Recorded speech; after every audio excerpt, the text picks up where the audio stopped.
د پیسو په بدل کې طلاق واخلي دې ته خلع ویل کېږي. صحیح ده. د دې مشروعیت حکمت څه دی؟ مخکې تیر شو چې نر سړي ته الله پاک بعضې داسې صلاحیتونه ورکړي چې هغې وجې نه د نکاح نه پس طلاق ورکولو اختیار او طاقت او قدرت دا د خاوند سره وي.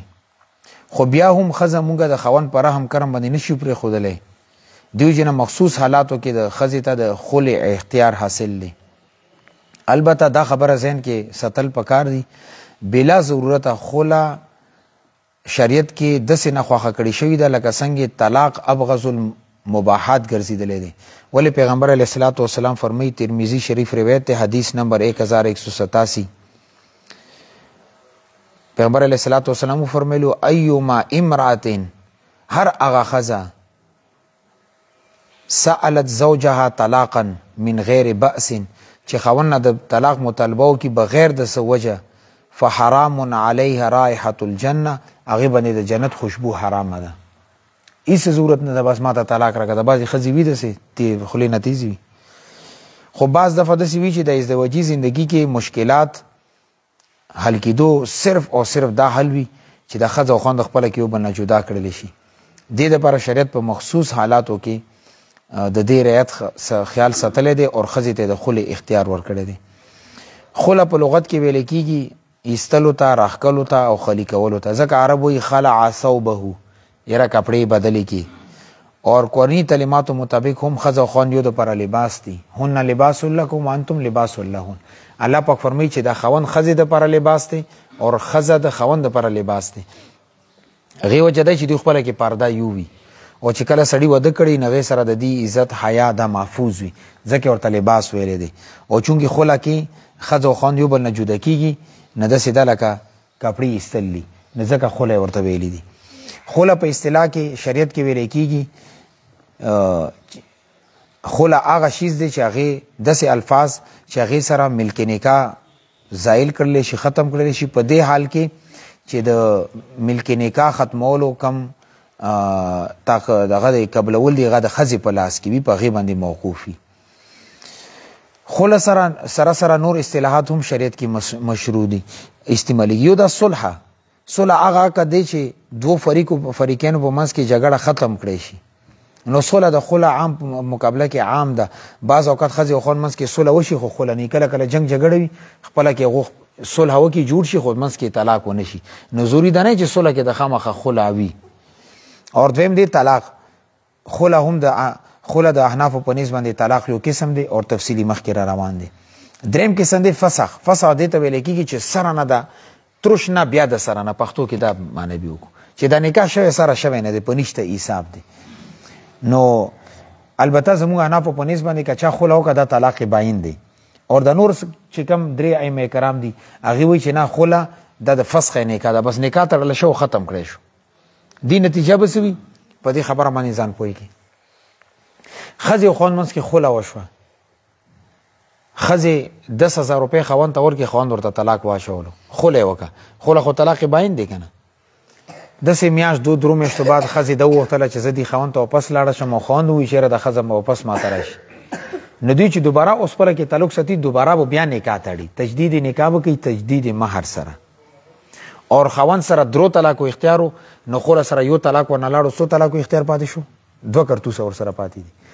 اور د نور ائمه کرام وایي چې د خلع دې ته ویل کېږي چې نکاح تړلی شوی نو بس ختم، هېڅ نشته. لکه یو شیز ته واخیستلو، دا کتاب ما په 100 روپۍ واخیستلو، هغه دوکاندار ته ورشم چې بس ما د خپلې 100 روپۍ راکړه کتاب واخله. سودا نه سودا.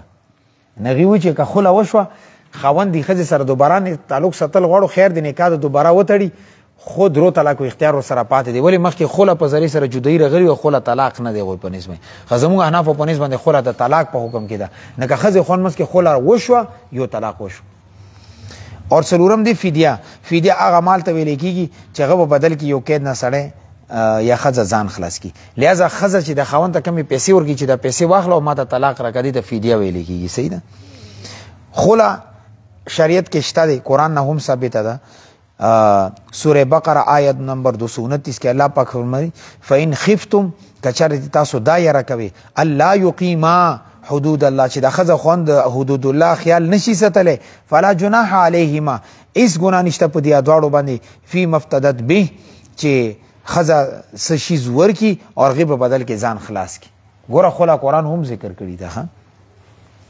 اور حدیثو کې د حضرت ثابت بن قیس رضی الله تعالی عنہ د ښځې د واقعې نه خلا ثابتېږي اور هغه واقعه داسې ده چې ثابت بن قیس رضی الله تعالی عنہ یو ښځې سره نکاح شوی و نو کور ولې راغله پیغمبر علیه الصلاة والسلام ته ورته یا رسول الله ما د ثابت بن قیس رضی الله تعالی عنہ په دینداری باندې په امانت باندې په اسلام باندې په ایمان باندې هیڅ اعتراض نشته خو زه دا نه غواړم چې زه اسلام کې پاتې کېږم او بیا هم مانه کفر وشي یعنی د خاوند نه فرماني رانه ونه شي. خاوند یې ښه دینداره و ښه متقي ښه پرهیزګاره خو هغې سره د ښځې پاتې کېدل نه غوښتو نه پیغمبر علیه الصلاة والسلام عدالت کې کیس دایر کو. پیغمبر علیه الصلاة والسلام ورته وفرمیلو چې تا ته ثابت بن قیس رضی الله تعالی عنہ چې کله نکاح تړلو نو مهر کې درته باغ درکړی و هغه باغ ورته واپس که هغه به درته یو طلاق درکړي و یا رسول الله باغ ورته واپس کوم خو چې ما ته طلاق راکړي نه د ښځې لګیا شو چې مهر کې کم باغ ورکړی و هغه باغ یې ثابت بن قیس ته واپس کړو او هغې نه یې طلاق خلا راواخیستله. په دې خبره باندې پوه شوې نو ګوره دې روایت نه هم ثابت دی چې صحابه کرامو منځ کې داسې شوي دي او دې د بعد بیا صحابه کرامو نه ونیسه تر ننه پورې پوره امت په دې باندې اجماع اتفاق دی چې خلا شته دی. اوس هم دا د دولتونو کې خلا والا کیسې یا دولتونه کیسونه میسونه راځي یو خو تنسیخ نکاح ډیګري دغه بعد کې را روانه هغې به بیا تاسو پوهېږم البته خلا کېږي ټیک ده که نه. مختلف حالتونو کې د خلع احکام که چېرې د ښځې او خاوند په منځ کې کومه کور اندروني زندگی ده هغه خپله کې زندگی تیرول ممکن وي نه بغیر د ضرورته د خلع مطالبه کول دا مکروه ده. دیو جن پیغمبر علیه الصلاة والسلام فرمیلی چې کومه ښځه د خاوند نه د طلاق مطالبه بغیر د څه عذره وکړي نه دې ښځې باندې د جنت خوشبو حرامه ده. اور علامه ابن قدامه رحمت الله علیه لیکلي چې دې صورت کې خلع حرامه ده ټیک ده سوچا نشي کولی ښځه. دویم صورت دا دی که چېرې د خاوند طرف نه ظلم او زیاتی نه وي خو ښځه طبعي طور باندې څه وجې نه به دینه نفرت کړي دې خاوند نه اور خطره ورته دا وي چې د خاوند سره ما زندگی تیریږي نه د نافرماني رانه ونه شي اور الله رانه خفه نه شي اور د خاوند حق تلفي رانه ونه شي په داسې صورت کې ښځې ته بیا خلا مطالبه کول دا جایز دي. اور دریم صورت دا دی چې که چېرې ښځه او خاوند د ښځې باندې ظلم او زیاتی کوي اور ښځه هغې ته مهر ورکي او دا ورته وایي چې ما ته طلاق راکړه خو دې صورت کې د خاوند دا ظلم او زیاتی دې دپاره کوي چې د ښځه مجبوره شي اور ما ته مهر پرېږدي چې زه ورته طلاق واچوم. نه داسې صورت کې ائمه ثلاثه په نسبت باندې امام شافعي صاحب امام احمد صاحب مالک صاحب وایي چې دا خلا باطله ده او چې کمې پیسې دي واخیستلې دا مردود اور خبیث دي یعنی سوچه حرامې دي دې دپاره دا پیسې اخیستل. بعضې وخت کې وي داسې خاوند د ښځې سره وال ټکول بیا ښځه ورته چې وجه څه ده مار مې درته کم لیکلی دا نه ته پرېږدمه هغه د بعد به طلاق در کوم ځان ته بیا بل ځای کې رشته وګوره دا ظلم دی. ائمه ثلاثه وایي چې د پیسې اخیستل داسې حرامې دي لکه څنګه سود اخیستل حرام دی او ظلم او زیاتی خاص شو او چې کومه خلا غواړي د خلا سره کېږي نه. احنافو په نسبت باندې عقد درست دی زمونږ په نسبت باندې اور د ښځې باندې لازم دی چې پیسې واپس ورکړي. البته خاوند چې کوم دا کار وکړو ظلم زیاتی وال ټکول دې باندې سخت ګناهګار دی اور الله پاک به ونه د دې تپوس کوي. ٹھیک شو کنه زموږ انا په نسبت باندې کې کول ټکول وکي ښځه ورته پیسې ورکړي چې ماته طلاق راکړه او خاوند د مهر نه زیاتې پیسې واخلي. مثال ښځې ته 1 लाख روپۍ ورکړي بیا ښځې ته وایي چې 2 लाख روپۍ راکړه 1 लाख روپۍ به هغه راکړي چې ما مهر کې درکړي 1 लाख ورسره زیاتي راکړه بیا به هغه نه پس خلا کېږي که نه به کېږي. نه دې صورت کې یو سخت ګناهګار دی نور چې داسې وکړو ظلم زیاتی کړی دی خو ښځه به ازاده شي او طلاق به وشي. بیا خلا دوه قسمونه دي یو هغه خلا چې هغه کې هیڅ عوض نه وي یعنی ښځې نه سره وانخلي او خلا وکړي او دویم صورت دا چې ښځې نه پیسې راواخلي بیا خلا وکړي. پهله صورت چې هغه کې بغیر د عوضه خلا وکړي نه بغیر د عوضه خلا کولو دا مطلب دی چې خاوند د ښځې نه هیڅ مطالبه عوض ونه غواړي او ښځې ته وایي زه تا سره خلا کوم. نه حنافو په نسبت باندې دې صورت کې چې کله بغیر د عوضه د خلې تذکره وشي دا د کنایاتو نه دی لہذا دې صورت کې د یو یا د 2 طلاقو کا نیت یو کو یو طلاق به وکړي کېږي اور که 3 طلاقو نیت یو کو 3 طلاق به وکړي. اور خاوند چې کم دا ویلی دي چې زه خلا کوم بغیر د عوضه نو او دې کې بیا دې سره طلاق وشو طلاق بین بکیږي ګوره دا کنایت لکه ما تاسو ویل چې سړی ښځې ته وایي چې ته ما باندې خور مور ترور یو طلاق کېدو که نه همدغه رنګې ورته وایي چې زه تا سره خله کوم او هېڅ دنه نه غواړم دا خله اوس په معنا د طلاق دی یعنی دا معنا چې یو طلاق بین به ورسره کېږي او که خاوند دا وایي چې نه ما د خله ټکې ذکر کړی خو دې نه ما د طلاق نیت نه و کړی نو بیا به د خاوند د خبرې تصدیق کېږي خو شرط دا دی چې ښځه او خاوند خپله کې یو بل ته غوسه نه وي جنګ جګړه نه وي او دویم دا چې د طلاق مذاکره نه وي شروع چې ښځه ورته طلاق ماته راکړه شابه طلاق راکړه خاوند ورته بیا وایي چې او زه خله کوم نو دې صورت کې بیا طلاق بین شوی دی ښه بیا به طلاق بین کېږي دویم صورت هغه دی چې هغه کې خله یعنی بدل ورکې مقرر کړی شي هغه دې ته ویلی کېږي چې خاوند ښځې ته دا ووایي چې کله خله تذکره کوي دا ورته وایي چې ما ته دومره پیسې راکړه زه تا ته طلاق درکوم مثال دا ورته وایي چې 1000 روپۍ کې بس تا سره ما خله وکړه نو داسې صورت کې به بیا په ښځې باندې لازم وي چې پیسې خاوند ته ورکړي اور عام طور باندې چې شریعت کې کومه خله ذکر کېږي حقیقت د عرف کې اور شرع کې هغې نه همدغه دویم قسم مراد دی لہذا کم سړی چې خله وکیل جوړ کی اور هغه بیا لاړ شي ښځې ته دا وایي چې خاوند تا ته بغیر د عوضه طلاق درکوي نه دا خله بیا ټیک نه ده ټیک شو که نه یعنی خله به دې ته ویلی کېږي چې هغې کې به خامخا د ښځې طرف نه به یا نه مار پوره مار معاف کېږي یا به نیم معاف کېږي یا مار نه علاوه څه زیاتي پیسې به درنه غواړي بیا به خاوند طلاق ورکړي دې ته بیا خله وایي اور که بغیر د پیسو خاوند ورته وایي چې زه تا سره خله کوم نو یو طلاق باین دی څه پیسې ورکوي که نه ورکوي طلاق یې شوی دی خو شرط دی چې نیت یې د طلاق کړی وي د خله حقیقت او ماهیت ما تاسو ته بیان کو چې حنافو په نسبت دا طلاق باین په حکم کې ده او امام شفیع سے امام احمد سے وایي چې دا فسخ ده اختلاف دا مرتب کی چې چېرې ښځې او خاوند منځ کې خله وشوه یو طلاق وشو او نور ائمه کرامو په نسبت طلاق نه دی شوی خاوند ته ما هغه درو طلاقو اختیار حاصل دی د خلې کیفیت اور صفت څه دی خله طلاق باین ده دی وجې نه اول خدا چې د خله الفاظ کنایي نه دی لکه څنګه مارته ویل دي کې طلاق ټکی نشته طالم قاف نشته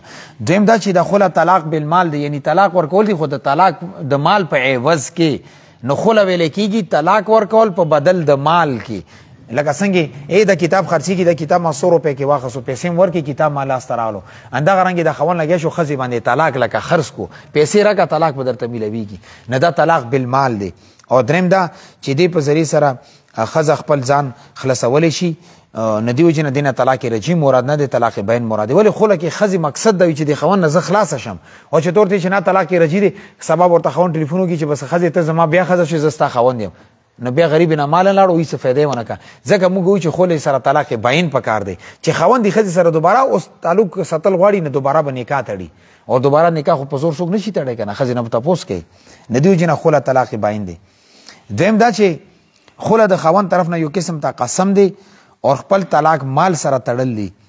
دې وجې نه خاوند چې کله طلاق په عوض سره معلق کی نو خاوند دا وایي چې ای ښځې ما تا ته طلاق درکو د 1000 روپۍ په بدل کې یعنی تا سره ما خله وکړه نو د خاوند طرف نه به دغه احکام مرتب کېږي چې کله خاوند ښځې ته دا ویلو چې ښځې 1000 روپۍ کې تا سره ما خله وکړه اوس مخکې به څه کېږي پهله نمبر باندې دا چې خاوند ته د دې نه رجوع او د فسخ حق نه دی حاصل ښه لکه یو سړی ښځې ته طلاق واچي بیا وروسته وایي چې نه زه خپل ټکي واپس کړم طلاق نه دی شوی طلاق ټکي څنګه واپس نشي اخیستی دغه رنګې خله والا ټکي خاوند واپس نشي اخیستی چې ما تا ته دا ویلي چې 1000 روپۍ کې به زه تا سره خله کوم زه خپل ټکي واپس اخلم خپل ټکي واپس نشي اخیستلی همدغه رنګې که ښځې ایجاب قبول کو ښځه څوک نشي ایسرولی چې ښځې دوی چې نه بس خاوند ته دا ویلي چې 1000 روپۍ په بدل کې خله کوم تی اوس قبول مې قبلوه نه ښځې ته اختیار دی قبلي نی قبلي هغه دې کې آزاده ده اور د ښځې د قبولولو نه یعنی د طلاق قبلولو نه مخکې د خاوند خبره قبلولو نه مخکې که چېرې خاوند د مجلس نه پاڅېدلو بیا هم د خاوند خبره باطلېږي نه خاوند جرګې کې ناست و एकदम غوسه شو جرګې والا ته دا وایي چې د زما کومه ښځه ده 1000 روپو کې زه دې سره خله کوم وروسته خفه شو چې دا غول ما وخوړو ولې دا خبره کوله مجلس نه پاڅېدلو که مجلس نه پاڅېدلو خبره دوباره بیا برقراره ده که ښځې مجلس کې ویلو چې او زه تیار یم بس خبره بیا سر خوړلی دی بیا به ښځه 1000 روپۍ خاوند ته ورکړي او طلاق به ورته ورشي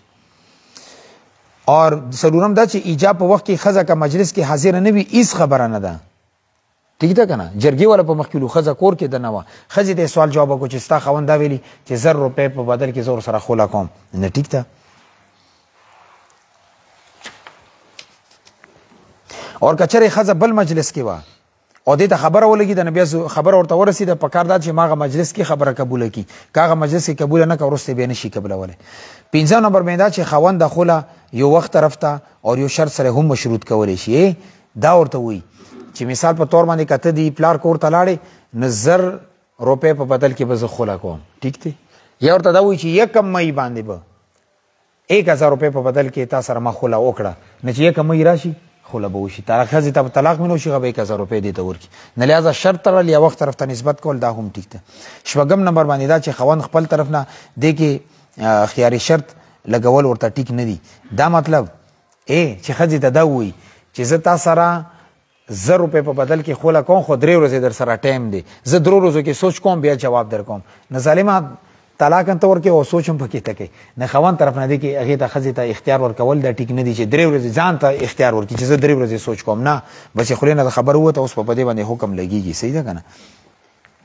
دی په بدل کې خزه چې کومه ده غا مال ورکي نه لہذا چې کله خزه مال ورکي مال په بدل کې به د ځان خلاصي نه لہذا اوس په خزه د پر احکام بدل وي. خزه به دا وي چې زه خولې په ذریعہ سره خپل ځان د 0 په بدل کې خاون نه خلاصول غواړم دا ټکی به وي. د سره به اوس کله دا ټکی ولو نسس احکام به مرتب کیږي. پهلا نمبر باندې د خاون د قبلیدون مخکې دا خزه دینه رجوع کولی شي. ګوره خزه ته اختیار شته دی. خاون ورته دا ویلو کنه چې 0 په بدل کې زه تاسو سره خلا کوم اور خزه ورته دا د قبول نه مخکې دا ورته وي چې نه زه تانه طلاق نه خستل غواړم نه درته مہر معاف کول غواړم ما ته طلاق مار کو ټیک ده. ولی چې خزه لاسته خبره لاړه خلا کې پیسې ورکی خوند ته طلاق په بدل کې راواخلي نه چې کله دا پیسې نه ورکی اور طلاق نه اخلي نو موږ څه کار دی خزه ته دا اختیار حاصل دی. دویم دا چې خزه او خوان کې کم یو کس د مجلس نه پاسې دلو هغه ایجاب باطل شي کوم اول خبره کړي. دویم دا چې مجلس عقد کې نه علاوه وخت کې د کې اوګدواله نه رضی چې د مجلس کې بنده خبره کوي بارن دا خبره کول شي نه صرف مجلس کې داخله کې دي چې یو ځل مجلس برخاست شو بیا بار خولې نشي کوله. او سلورم نمبر باندې دا کچره خوند خزي د پاره 3 ورځې اختیار ورته ورکی چې 3 ورځې تاسو را دي سوچو کا په دې خبره باندې زه تاسو سره 1000 روپے په بدل کې خلا کوم یعنی دا مطلب چې 1000 روپے را کا ته طلاق ملويږي اور بیا خزي ته وي چې 3 ورځې در سره ټایم دي ځان سره سوچو کا نه خزي ته 3 ورځې ټایم ورکول جایز دي. یعنی خزه به 3 ورځې کې دا فیصله وکي چې د خوند نه د پیسو په بدل کې زه طلاق واخلم او کا وانخلم نه دي د شریعت په اصطلاح کې خوله ویل کیږي. دینه پس بیا د خوله روکان د خوله لپاره کمی صيغه استعماليږي اور انده غرانګي سکنا حزنت سم مسائل دی پاتې دي دا به ان شاء الله د سره سبا بحث کو ٹھیک ده کنه ان شاء الله. سبحان الله وبحمدی سبحان الله.